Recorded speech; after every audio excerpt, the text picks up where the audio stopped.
Damn. Damn, boy. Damn, boy, he's sick! Alright, can we just all agree that Kawaki's design is awesome? And pretty much all the ladies will react like that in the manga. I mean, his design kinda reminds me of the rapper XXXTentacion, and Ino already admitted in chapter 28 that Kawaki is a ikemen, which is a term used in Japan that refers to a guy who has a full set of desirable qualities, which are charming, handsome, stylish, and cool. And I know some of you will bust my balls for saying that about another guy, right? I'm gay. So, as usual, today it's time to go balls deep, as always, with me explaining my analysis and opinion on Boruto Chapter 29. As you guys hopefully know by now, the anime and manga are taking separate paths that will meet at the same point. So essentially, they are both canon and you need to read the manga. Unless, of course, you don't want to read the manga and you just want to watch my videos, I'm perfectly fine with that. You are my friend. I don't hear you. There is a lot to talk about in this chapter, Kashin Koji, Naruto and Kawaki being the biggest topics. I will discuss Kashin Koji later on in the video as he is involved in less pages. The chapter introduces us to Kawaki, staring at the vase he bought with Naruto to replace Himawari's vase that he broke from beforehand. It displays to us that he remembers what Boruto said to him, that he won't make up for the fact of what he has done. This kinda indicated to me that this statement did impact Kawaki more than he would like to admit. Kawaki is trying to get on Boruto's good side because ultimately he honestly does desire to cooperate with Boruto to end Jigen and Kara, but he's trying to learn how to say sorry and make friends. Kawaki is not aware of basic social interactions when it comes to bonding with friends, and on top of that, Kawaki's end goal is to get rid of the fate that has been sealed within him. He is mainly focusing on that goal. I mean, this is further perpetuated throughout the chapter the more we get to know Kawaki. I'll discuss that in a bit, but let me just say something. As I said before, the manga is doing a great job of making the readers feel for this character and understand Kawaki's perspective. Kawaki is a very observant man, and since being a foster son of Naruto, he is seeing how their family bonds with one another and treat each other with respect, love and affection.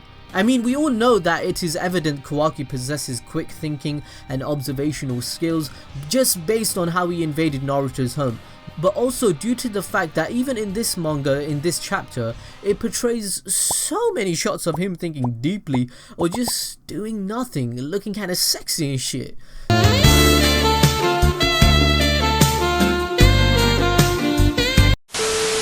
This is kinda one of the bad points of the chapter. I know many of you would feel this particular chapter had too many shots of nothing actually happening, but if you take a look at page 27 or page 34, you can clearly see that maybe Ikemoto is filling in the space to reach the 42 page mark, it seems. And that's just a minor critic, I guess. Let me get back to the point. As I stated before in older videos, the parallel between the characters is set up like this. Kawaki is Naruto and Boruto is Sasuke. It's the story we have seen before, but it's in a reverse situation. Boruto will be the one that has everything to lose and has a dark prophecy, whilst Kawaki has everything to gain and is trying to find his humanity and essence of the world. We see this through the end of the chapter, with the questions Kawaki ponders on and what he asks Naruto. Naruto is a compassionate person that is trying to be a good role model to Kawaki because both of them have shared a similar childhood. However, Kawaki on the other hand has no one. All the people around him are the opposite. They are heartless and are teaching him, as he said himself, to be at edge at all times and be a weapon. At least Naruto had the third Hokage looking after him and having a positive outlook. Kawaki, for example, asks Naruto two crucial questions in this chapter. One of them is Boruto always like that? The training he did with you seemed like fun. This emphasizes Kawaki's past because we learn in the same chapter during training, Jigen treats Kawaki with violence, the same cycle he was suffering through with his actual father.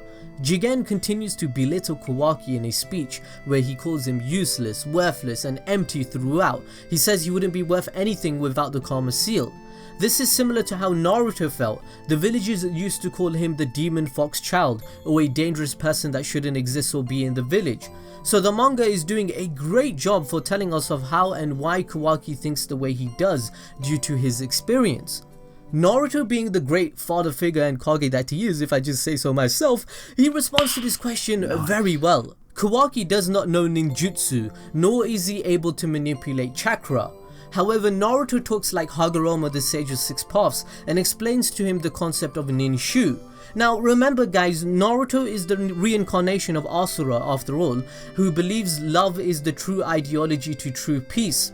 Naruto explains to Kawaki that chakra is not useless at all. In fact, chakra is something that exists in everyone. It's not all about ninjutsu. Chakra is the source of connective power. Naruto even offers Kawaki to train with him next time to teach him ninjutsu. But this will likely be ultimately his downfall if it happens, because in the future Kawaki betrays the village and has sent Naruto somewhere. I think Kawaki may develop his karma powers to such a degree that he learns to put people in dimensions. I don't think Kawaki will kill Naruto in the future because he will love him like a father, the first person to show him compassion and humanity, right? But Kawaki is similar to Sasuke. Kawaki finds the bigger picture more necessary to complete, you know, just like Sasuke did when he hated the ninja system and he wanted a revolution. Kawaki wants the shinobi world to be over and the karma curse seal to be taken away for good so no one has to suffer like him. He doesn't want it to exist anymore, and that will always be his goal. Kawaki reveals to Naruto that he likes the Shadow Clone Jutsu and he thinks it would be useful for him to learn. But the saddest thing is about the reason. Kawaki states the Shadow Clone would be great for him to learn because he would be able to hit himself if he was irritated, and you could also fight with yourself and you'd be able to vent things out. Naruto responds by saying that even if you did, it would be pointless to improve your mood at all, and he knows this because he did it himself and is living proof of it.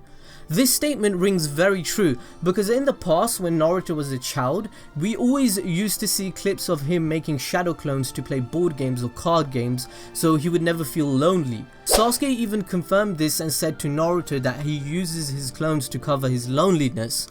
Naruto uses his shadow clones to train jutsu. However, a new thing that has been revealed and confirms, and you know, it kinda says Naruto did beat himself up as a kid. Anyways, after all of that, Naruto again stresses the idea of friendship and ninshu to Kawaki. He says he needs an actual rival and friends, that way his world will change. To which Kawaki says, how do you even know that? It seems like a complete lie. And Naruto says, I'm living proof of it. And you know, it's great. I love the writing. The father figure type thing is really working well in the manga, and we can see Kawaki is slightly changing already because Sarada technically already wants to be his friend, and we see how he decides to fix Himawari's vase after all, to make up for the mistake and become Boruto's friend. Overall, the story of Kawaki so far has been quite sad, and if you guys don't know the Metal Gear Solid meme, just take a look at this quick mesh I made. Like, oh my god, if you don't cry to this, you have no soul, man. Why are we still here? Just to suffer? Every night, I can feel my leg, and my arm, even my fingers. The body I've lost.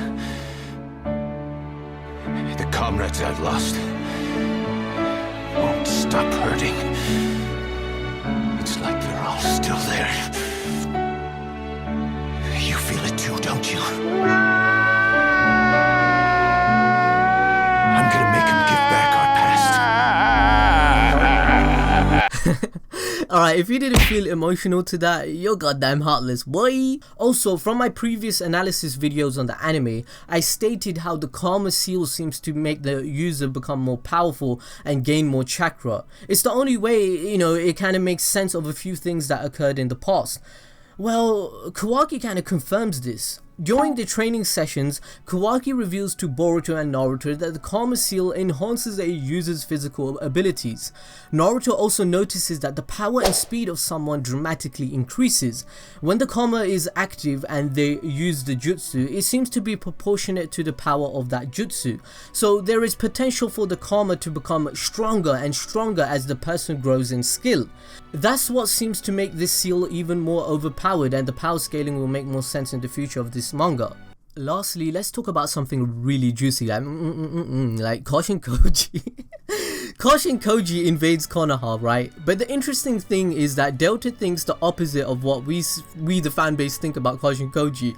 We all think that Kashin Koji originally is a Konoha shinobi. That's why he can enter Konoha, the village, with ease without breaking the chakra detection system, right? However, Delta presumes that Kashin Koji actually circumvented and manipulated the system somehow to enter, or that he could be lying. One possibility of this being true is his manipulation of Katasuke that probably changed the system. But this also means that Delta doesn't even suspect that Kashin Koji is a Konoha shinobi. On the other hand, we as a fanbase think that Kashin Koji is linked with Konoha because he said himself his fate is linked to it. And you know, he also has all the same jutsus as Jiraiya. Further evidence that Kashin Koji could be linked to Jiraiya is the use of his toads. Jiraiya is known to use the toads in a unique manner, just like Kashin Koji. For example, his jutsu such as the toad mouth bind, the toad oil bullet, turning into a frog technique, all utilize the toad as an advantage with Jiraiya's fighting style, right? Kashin Koji against Konohamaru did the same thing, for example, in the same similar fighting style. Furthermore, Kashin Koji finds Kawaki with ease with the use of the toad, but how did the toad know where Naruto the Hokage lived? And he thought to check there first, as if he wasn't a Konoha shinobi? I mean, why wouldn't he be a Konoha shinobi if he knew where Naruto lived? What if Kashin Koji is linked to Jiraiya and therefore knows of this knowledge? It also kind of shows to us that he has markings on both eyes, which is similar to the Sarutobi clan, you know, how Hiruzen had a similar thing, and Jiraiya had that too. I don't know if I'm seeing things, but let me know what you think in the comment section below. Last but not least, I don't know if the writers are trolling us. It's freaking brilliant, but Kashin Koji's eyes, they bulge, just like they literally bulge just like Jiraiya, as you know, when he was a frog. It kind of reminds us of the Sage Mode ability and the eyes that Jiraiya displayed. If Kashin Koji has this much familiarity with the frogs and his fighting style is associated with them just like Jiraiya, why wouldn't he have Sage Mode? Why wouldn't the frogs teach him it? You know, it kind of doesn't make sense. So for now, I'd assume in the power scaling, Kashin Koji definitely must have Sage Mode abilities to be an amazing character and a threat to the protagonist of the anime, because they just revealed that the Karma Seal makes you more powerful, right? So he will probably kidnap Kawaki again, and he's gonna use reverse summoning with the toads to escape. Anyways, you know, that's just all my analysis of this chapter. Make sure to smash the like button and follow me on Twitter or Instagram. And catch me next time for chapter 30, and I'll see ya.